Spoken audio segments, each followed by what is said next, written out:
ISKCON ইস্যুতে সর্বোচ্চ অগ্রাধিকার দিচ্ছে সরকার, ৩ মামলায় গ্রেপ্তার ৩৩, তার কৃতকর্মে দায় নেবে না সংগঠন, জানালেন সভাপতি। ইসকন নিয়ে ভারতীয় গণমাধ্যম অপপ্রচার চালাচ্ছে, অভিযোগ মির্জা ফখরুলের। ভৈরবে 4 জনের মৃত্যুর ঘটনায় এখনো গ্রেফতার হয়নি কেউ, থানায় মামলা।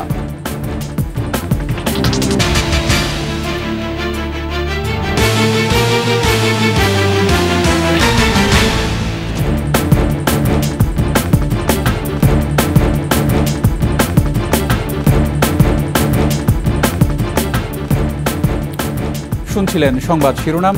আমন্ত্রণ 21 দেশের সংবাদে, সাথে আছি রক্তিম ত্রিপুরা। দর্শক, 21 টেলিভিশনের সংবাদ একই সাথে সরাসরি দেখতে পাবেন আমাদের ফেসবুক পেজ www.facebook.com/2124 অনলাইনে। এছাড়া সাবস্ক্রাইব করতে পারেন www.youtube.com/@21etv চ্যানেলে। ইসকন ইস্যুতে সর্বোচ্চ অগ্রাধিকার দিয়ে সরকার 3টি মামলা করেছে। এসব মামলায় এখন পর্যন্ত 33 জনকে গ্রেপ্তার করা হয়েছে বলে আদালতকে জানিয়েছেন রাষ্ট্রপক্ষ। বিচারপতি ফারাহ মাহবুব ও বিচারপতি দেবাশিস রায় চৌধুরীর সমন্বয়ে গঠিত বেঞ্চে এ শুনানি হয়। এ সময় মানুষের জানমালের রক্ষায় সর্বোচ্চ সতর্ক থাকার নির্দেশ দেন হাইকোর্ট। চট্টগ্রামে আইনজীবী হত্যায় সরকারের নেয়া পদক্ষেপে সন্তুষ্টি প্রকাশ করে আদালত বলেন, সরকার যেন তাদের তৎপরতাটা জারি রাখে।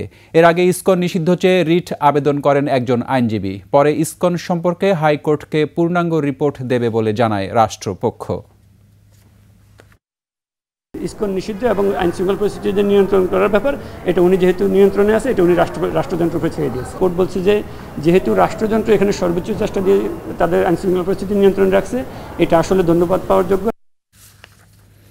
চিন্ময় কৃষ্ণ দাস ইসকন থেকে বহু আগেই স্থায়ী বহিষ্কৃত। তার কৃতকর্মের দায় ইসকন নেবে না বলে জানিয়েছেন ইসকন বাংলাদেশের সভাপতি সত্যরঞ্জন বাড়ই। বৃহস্পতিবার রাজধানীর স্বামীবাগে এক সংবাদ সম্মেলনে এ কথা বলেন তিনি। আমাদের সংগঠনকে বিতর্কিত করার লক্ষ্যে বিভ্রান্তিমূলক বক্তব্য এবং ভিত্তিহীন অভিযোগ তুলে সমাজে অস্থিতিশীলতা সৃষ্টির অপচেষ্টা করছে। আমরা সবাইকে পুনরায় অবহিত করতে চাই যে অনেক মাস আগেই প্রবর্তক শ্রীকৃষ্ণ মন্দিরের অধ্যক্ষ লীলারাজ গৌর দাস, স্বতন্ত্র গৌরাঙ্গ দাস এবং চট্টগ্রামস্থ পুণ্ডরিক ধামের অধ্যক্ষ চিন্ময় কৃষ্ণ দাসকে অব্যাহতি দেওয়া হয়। ইসকনের বিষয়টি নিয়ে উদ্দেশ্য প্রণোদিতভাবে ভারতীয় গণমাধ্যমগুলো অপপ্রচার চালাচ্ছে বলে মন্তব্য করেছেন বিএনপি মহাসচিব মির্জা ফখরুল ইসলাম আলমগীর। জাতীয় প্রেস ক্লাবে এক আলোচনা সভায় যোগ দিয়ে মির্জা ফখরুল বলেন, পতিত সরকারের দোসররা পরিকল্পিতভাবে দেশে অস্থিরতা সৃষ্টির যে চেষ্টা করছে তার রুখতে সবাইকে ঐক্যবদ্ধ থাকতে হবে। ফ্যাসিবাদ পরাজিত হয়েছে, তবে ফিরে আসার আশঙ্কা প্রকাশ করেন বিএনপি মহাসচিব। এ সময় তরুণদের উদ্দেশ্যে বলেন, হঠকারী কোনো সিদ্ধান্ত নেওয়া যাবে না যা জাতিকে অন্ধকারের দিকে ঠেলে দিবে। আমরা এমন কিছু করব না, এমন কোন হঠকারিতা করব না যে হঠকারিতার মধ্যে দিয়ে আমরা আবার অন্ধকারের মধ্যে চলে যাব। ভারতবর্ষের মিডিয়ার বিষয়গুলো দেখতে পাই, তাদের একটাই মাত্র লক্ষ্য, প্রশ্ন যে ইসকনের ব্যাপারে আপনারা কি করছেন। এই প্রশ্নটা অত্যন্ত একেবারেই আপনার উদ্দেশ্য প্রণোদিত একটা অবস্থা তারা তৈরি করতে চায়। সেই অবস্থা নিয়ে প্রথমবার ফেল করেছে, এখন আবার নতুন করে আবার সেই অবস্থা তৈরি করতে চায়। রংপুরের পুলিশ সুপার কার্যালয়ে মতবিনিময় সভায় ইসকন ও হিন্দু সম্প্রদায়ের নেতাদের মধ্যে বাকবিতণ্ডার ঘটনা ঘটে। সাম্প্রদায়িক সম্প্রীতি রক্ষায় মতবিনিময় সভা করেন পুলিশ সুপার। সভায় ইসকন নেতারা সংখ্যালঘু সম্প্রদায়ের উপর নির্যাতন হচ্ছে বলে দাবি করেন। এ সময় হিন্দু বৌদ্ধ ঐক্য পরিষদের নেতারা এর প্রতিবাদ করলে বাকবিতণ্ডার ঘটনা ঘটে। সভায় হিন্দু সম্প্রদায়ের নেতৃবৃন্দ, বিএনপি, জামায়াত সহ বিভিন্ন রাজনৈতিক দল ও ছাত্র সমন্বয়ক এবং মসজিদের ইমাম সহ ধর্মীয় নেতারা অংশ নেন। সাম্প্রদায়িক সম্প্রীতি রক্ষায় সবাইকে ঐক্যবদ্ধ থাকার আহ্বান জানান পুলিশ সুপার শরীফুদ্দিন। যখন যে দল আসে সে দল আমাদেরকে লাঞ্ছিত করে, আমরা বলতে পারি আমাদেরকে নেতারা বিভিন্ন ভাবে বিভিন্ন খেলা মেতে হবে। আমরা যদি ভারত পৃথিবী থেকে বের হয়ে আসতে না পারি তাহলে আমাদের এই দ্বিধাদ্বন্দ্ব থাকতেই পারে। যারা বাংলাদেশে বিভিন্ন নৈরাজ্য সৃষ্টি করার চেষ্টা করছে, তারা এই জিনিসগুলোতে বাংলাদেশে একটা অস্থিতিশীল পরিবেশ তৈরি করার চেষ্টা করছে। বকেয়া বেতন সহ বিভিন্ন দাবিতে গাজীপুরের চন্দ্রাতে ঢাকা টাঙ্গাইল মহাসড়ক অবরোধ করেছে পোশাক কারখানার শ্রমিক ও কর্মকর্তারা। সকাল ৯টা থেকে মাহমুদ জিন্স কারখানার বিক্ষুব্ধ শ্রমিক ও কর্মকর্তারা মহাসড়কে অবস্থান করে অবরোধ করে। শ্রমিকরা জানান ১ মাসের বকেয়া বেতন, সার্ভিস বেনিফিট ও কারখানার কর্মকর্তাদের ৬ থেকে ৯ মাসের বকেয়া বেতনের দাবিতে মহাসড়ক অবরোধ করে তারা। কারখানা কর্তৃপক্ষ পাওনা পরিশোধের আশ্বাস দিলেও হঠাৎ করেই তা বন্ধ করে দেয় কর্তৃপক্ষ। আমাদের দাবি হচ্ছে আমাদের বেতন লাগবে, আমাদের সেটেলমেন্ট লাগবে। যতক্ষণ পর্যন্ত বেতন এবং সেটেলমেন্ট না হবে ততক্ষণ পর্যন্ত রোড ছাড়বো না। ফ্যাক্টরি বন্ধ করে দিয়েছে। 28 তারিখে আমাদের পাওনা দানা দেওয়ার কথা, এখন পর্যন্ত দেয় নাই। 28 তারিখে পাওনা দানা দেওয়া ক্লিয়ার করবো, এখন আর পাওনা দানা দিতেছে। ভৈরবে একই পরিবারের 4 জনের মৃত্যুর ঘটনায় মামলা করেছেন নিহত জনি চন্দ্রের মা, তবে এখনও কেউ গ্রেফতার হননি। জনি চন্দ্রের মা শিখারানী বিশ্বাস অজ্ঞাত আসামি উল্লেখ করে ভৈরব থানায় হত্যা মামলা করেন। গত মঙ্গলবার সন্ধ্যায় ভৈরবের রানী বাজারে 7তলা ভবনের একটি বাসা থেকে জনি চন্দ্র বিশ্বাস, স্ত্রী নিপা রানী বিশ্বাস, ছেলে ধ্রুবচন্দ্র বিশ্বাস এবং মেয়ে কথাচন্দ্র বিশ্বাসের মরদেহ উদ্ধার করা হয়। ভৈরব থানার অফিসার্স ইনচার্জ শাহিন মিয়া জানান, ঘটনার পর থেকেই মৃত্যুর রহস্য উদ্ঘাটনের কাজ করছে পুলিশ। ভিকটিমের মা শিখারানী চন্দ্র বিশ্বাস সে বাদী হয়ে মামলা করছে। এই বিষয় নিয়ে আমরা পুলিশ এবং সিআইডি, পিবিআই একসাথে তদন্ত করতেছি প্রকৃত ঘটনা উদ্ঘাটনের জন্য। পটুয়াখালীর কলাপাড়ায় অজানা রোগে আক্রান্ত হয়ে হাসপাতালে ভর্তি হয়েছে 9 জন শিক্ষার্থী। বুধবার শহরের Rahmatpur GMS teaching home coaching সেন্টারে অধ্যয়নরত অবস্থায় তারা অসুস্থ হয়ে পড়ে। বর্তমানে তারা কলাপাড়া হাসপাতালে চিকিৎসাধীন রয়েছে। অসুস্থ শিক্ষার্থীরা খেপুপাড়া সরকারি মডেল মাধ্যমিক বিদ্যালয় সহ বিভিন্ন বিদ্যালয়ের শিক্ষার্থী। তাদের হাসপাতালে নিয়ে গেলে চিকিৎসকরা প্রাথমিক চিকিৎসা দেন। তবে তারা ঠিক কী রোগে আক্রান্ত হয়েছে সেটি এখনও নিশ্চিত করতে পারেনি চিকিৎসকরা।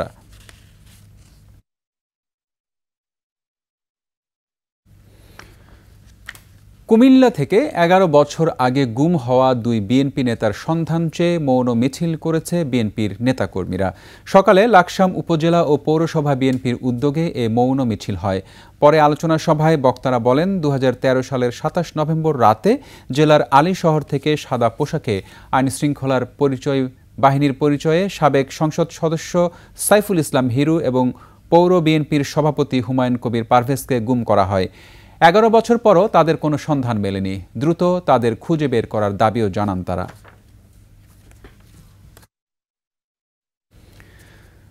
মাদারীপুরের কালুকিনি পৌরসভায় দক্ষিণ ঠ্যাংগামায় 12টি হাতবোমা উদ্ধার করেছে পুলিশ। সকালে এ বিষয়টি নিশ্চিত করেন কালকিনি থানার ওসি মোহাম্মদ হুমায়ুন কবির। পুলিশ জানায়, ঠ্যাংগামারা গ্রামে বিশৃঙ্খলা সৃষ্টি করতে নিয়মিত বোমাবাজি হয়ে আসছিল। এলাকায় শান্তি শৃঙ্খলা রক্ষার্থে নিয়মিত অভিযানের অংশ হিসেবে অভিযান চালিয়ে শাহাদুল হাওলাদারের পরিত্যক্ত ঘর থেকে 12টি হাতবোমা উদ্ধার করা হয়েছে। তবে এই ঘটনায় কেউ আটক হয়নি।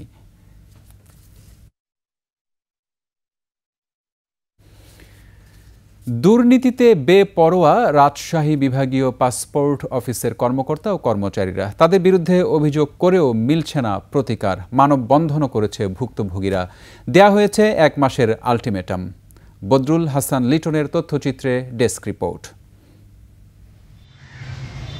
অফিস শুরুর আগেই বিশেষ কিছু ফাইলে সই করেন রাজশাহী বিভাগীয় পাসপোর্ট ও ভিসা অফিসের উপপরিচালক রোজি খন্দকার। পাসপোর্ট প্রত্যাশীদের ছবি তোলা শুরু হয় এরপর। অন্যদিকে ঘণ্টার পর ঘণ্টা লাইনে দাঁড়িয়ে থাকেন সাধারণ মানুষ। অভিযোগ, দালালের মাধ্যমে জমা ফাইলের কাজই শেষ হয় দ্রুত। দীর্ঘদিন ধরে চলা এমন অনিয়মের প্রতিবাদ জানিয়েছে ভুক্তভোগীরা। দাবি জানিয়েছেন অনিয়ম দুর্নীতি বন্ধের। আমার টাকায় বেতন নিয়ে আপনি এসি রুমে বসে আপনার দালাল দিয়ে কার্যক্রম পরিচালনা করেন। এই কার্যক্রম বেশিদিন চলবে না। পাসপোর্ট করতে যায় তাদেরকে বিভিন্নভাবে হয়রানি করা হয়। তাদের একটি যদি ভুল যদি থাকে তাও তাদেরকে হয়রানি করা হয়, ভুল যদি নাও থাকে তাও তাদেরকে হয়রানি করা হয়। সুশীল সমাজের প্রতিনিধিরাও পাসপোর্ট অফিসের দুর্নীতির প্রতিবাদে কর্মসূচি করেছেন। এই অফিসের সর্বোচ্চ কর্মকর্তা উপপরিচালক পর্যন্ত একটি দুর্নীতির অসুখে অসুস্থ। আমরা এই পরিবর্তনের জন্য আবারও রাজপথে নামব।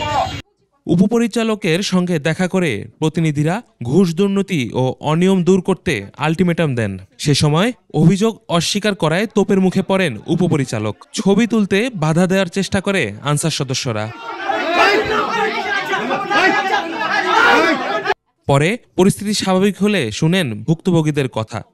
যত্রতত্র হচ্ছে আমাদের এরকম হলেই কমপ্লেন গেলে আমার ডিজি মহোদয় প্রয়োজনীয় ব্যবস্থা নিচ্ছেন বিধি মোতাবেক। অতএব আপনারা প্রমাণ দেন কাইন্ডলি। এই অফিসটা তাহলে কি করবেন? অবশ্যই আমরা এটা ফরওয়ার্ড করে দিব। অনিয়ম প্রমাণ হলে দ্রুতই ব্যবস্থার আশ্বাস উপপরিচালকের। Yusuf Hasan Naim, news desk, 21 television. ভালুকার নিশিন্দায় অবৈধ পথে ভারত থেকে আনা ৮৮ বস্তা চিনি সহ ২ জনকে আটক করেছে পুলিশ। ঢাকা ময়মনসিংহ মহাসড়কের নিশিন্দা থেকে তাদের আটক করা হয়। পুলিশ জানায় ভারত থেকে আনা চিনি গাজীপুরে পাঠানো হচ্ছিল। খবর পেয়ে পুলিশ চিনি ও ট্রাক জব্দ করে। এ সময় ট্রাক চালক তরিকুল ইসলাম এবং চিনির মালিক ওমর ফারুককে আটক করা হয়। পরে তাদের বিরুদ্ধে মামলা করে আদালতে পাঠানো হয়।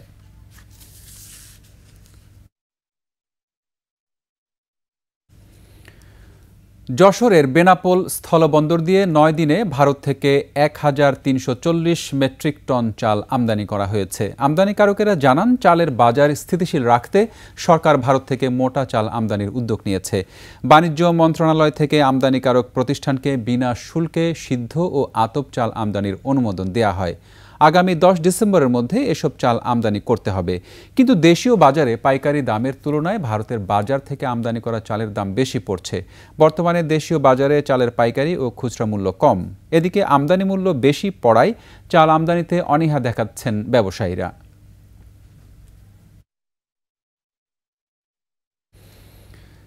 এদিকে রাজবাড়ীতে ২ দিনের ব্যবধানে ফের বেড়েছে পেঁয়াজ ও আলুর দাম। পেঁয়াজের ১০ টাকা বেড়ে বিক্রি হচ্ছে কেজি প্রতি ১২০ টাকা দরে, আর পাইকারি বাজারে সরবরাহ কমে যাওয়ায় মণ প্রতি ৪০০ থেকে ৫০০ টাকা বেড়েছে। এতে প্রভাব পড়েছে পেঁয়াজের বাজারে। অন্যদিকে আলু কেজিতে ৫ টাকা বেড়ে ৮০ টাকা কেজি দরে বিক্রি হচ্ছে, যা ২ দিন আগে ৭৫ টাকা কেজিতে বিক্রি হয়েছে। অন্যান্য সবজির বাজার দর অপরিবর্তিত রয়েছে। তবে ফুলকপির বাজার দর কমে মানভেদে ৬০ থেকে ৮০ টাকা কেজিতে বিক্রি করছেন ব্যবসায়ীরা।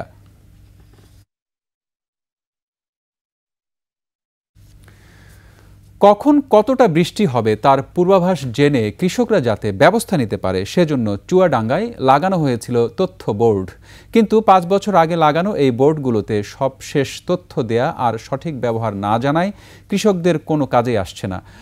পড়ে পড়ে নষ্ট হচ্ছে বোর্ডগুলো। চুয়াডাঙ্গা প্রতিনিধি আতিয়ার রহমানের তথ্য ছবিতে ডেস্ক রিপোর্ট। বিষয় কি এসব বিষয় এটা কোনে আছে এটা কোনদিন বলি না, আমাদের জিজ্ঞেস করিনি। কৃষি আবহাওয়ার তথ্য পদ্ধতি উন্নতিকরণ, কৃষি উৎপাদন বৃদ্ধি ও কৃষি আবহাওয়ার পরামর্শ সেবা সহজলভ্য করতে চুয়াডাঙ্গার ইউনিয়ন পরিষদগুলোতে কৃষি তথ্য বোর্ড রয়েছে। তবে সেগুলো আপডেট না করা ও আবহাওয়ার সঠিক তথ্য কৃষককে না দেয়ায় ফসল রক্ষায় কোনো ভূমিকা রাখতে পারছে না। আগাম তথ্য জানা না থাকায় কয়েকদিনের বৃষ্টিতে তলিয়ে যায় ফসলের জমি। পানি নেমে গেলেও রোদ ওঠার সঙ্গে সঙ্গে সবজিতে পচন ধরে ক্ষতিগ্রস্ত হয় কৃষক। নভেম্বরের প্রথম সপ্তাহে টানা ৪ দিনের বৃষ্টিতে জেলার ৪,১০০ হেক্টরের ফসলের ক্ষতি হয়। আগাম যদি আমরা জানতে পারতাম যে ৪ দিন আগে বৃষ্টি হবে, তো আমাদের অনেকটা ক্ষতি থেকে আমরা বাঁচতে পারতাম, অর্থাৎ কৃষক বাঁচতে পারতো। প্রচুর কপি নষ্ট হয়েছে, কুমড়ো নষ্ট হয়েছে, ধান নষ্ট হয়েছে। যদি আজকে আমাদের কৃষিবিদ আছে, যারা আবহাওয়াবিদ আছে, তারা যদি আমাদেরকে আগাম সতর্কবাণী দিত, তাহলে আমাদের এই ক্ষতিটা কোনোদিনই হইতো না। এছাড়া রেইন গজ মিটার আর সোলার প্যানেলগুলো অকেজো হয়ে পড়ে আছে। কোথাও কোথাও খুলে ফেলা হয়েছে এসব যন্ত্র। ফলে তথ্য না পেয়ে ক্ষতি হচ্ছে কৃষকের। গচ্চা যাচ্ছে সরকারি টাকা। বোর্ডটা লাগানোর পর থেকে কৃষকের কোনো আবহাওয়া তথ্য পায়নি, এই ধরনের কোনো আপডেট দেওয়া হয়নি। বোর্ডটা টাঙানি ছিল, বোর্ডটা বর্তমানে উপরে একটা ঘরে রাখা আছে। আর বর্তমানে আমরা যে উদ্দেশ্যে প্রজেক্টটা চালু করা হয়েছে উদ্দেশ্য ব্যর্থ। কৃষি বিভাগ বলছে যন্ত্রগুলো পুরনো হয়ে বিকল হয়ে গেছে। তবে ওয়েবসাইট ও ইউনিয়ন ব্লক সহকারীর মাধ্যমে আবহাওয়ার পূর্বাভাস কৃষকদের জানানো হচ্ছে। রেইন গজের যে বিষয়টা আর কি, এটা শুধুমাত্র বৃষ্টি পরিমাপের জন্য কিন্তু যন্ত্রটি সেট করা হয়েছে, পূর্বাভাস দেওয়ার জন্য নয়। যদি যন্ত্রপাতিগুলো আরও আধুনিকায়ন করা হয়, সেক্ষেত্রে এখান থেকে ভালো পরামর্শ কৃষক ভাইরা পেতেই পারেন। আবহাওয়ার আগাম বার্তা পেতে বোর্ডগুলো সচল করার দাবি কৃষকদের। Masum আলিসা, desk report, 21 television. পঞ্চগড়ে মাদকদ্রব্যের অপব্যবহার রোধে সামাজিক আন্দোলন গড়ে তোলা ও মাদক বিরোধী সচেতনতা বৃদ্ধিতে করণীয় শীর্ষক আলোচনা সভা অনুষ্ঠিত হয়েছে। দুপুরে জেলা প্রশাসন ও মাদকদ্রব্য নিয়ন্ত্রণ অধিদপ্তরের আয়োজনে জেলা প্রশাসক সম্মেলন কক্ষে এই আলোচনা সভা অনুষ্ঠিত হয়। জেলা প্রশাসক সাবেত আলীর সভাপতিত্বে অনুষ্ঠানে প্রধান অতিথি ছিলেন মাদকদ্রব্য নিয়ন্ত্রণ অধিদপ্তরের মহাপরিচালক খন্দকার মোস্তাফিজুর রহমান। বক্তারা মাদকের বিরুদ্ধে একযোগে কাজ করতে সবাইকে আহ্বান জানান।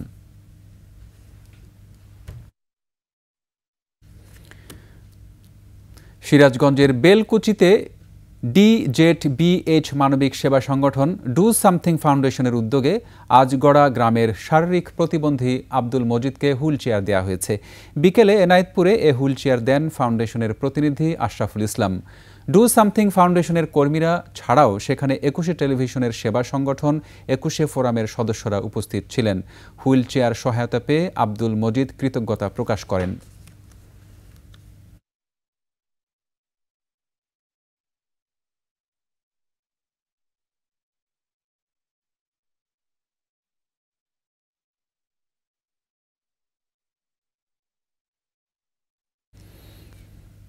শেষ করছি 21 দেশের সংবাদ। যাবার আগে সংবাদ শিরোনামগুলো আরও একবার।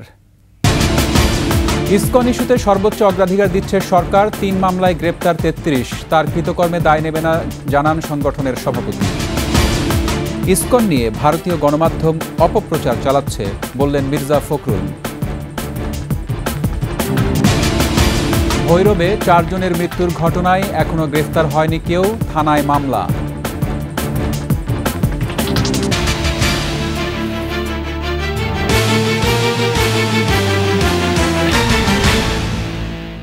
সর্বশেষ সংবাদ জানতে ডায়াল করুন 2021 নম্বরে আর ভিজিট করুন 21-tv.com ওয়েবসাইটে। ফেসবুকে ভিজিট করতে পারেন www.facebook.com/2124 অনলাইনে।